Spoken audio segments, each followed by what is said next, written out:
Heads up, Gulf Coast. A storm is brewing and it's coming in hot. Potential Tropical Cyclone 6 is gearing up to become Hurricane Francine. This storm is rapidly intensifying and could hit the Gulf Coast as early as Wednesday.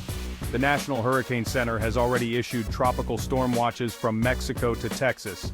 They're expected to upgrade to hurricane and storm surge warnings for parts of Louisiana and upper Texas.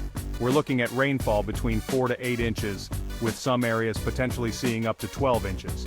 Combined with already saturated soil from recent rain, flash flooding is a serious concern.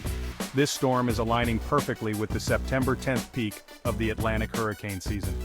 And it's not alone. 2 more disturbances in the Atlantic are being monitored for potential tropical development. Stay tuned, stay safe, and make sure you're prepared.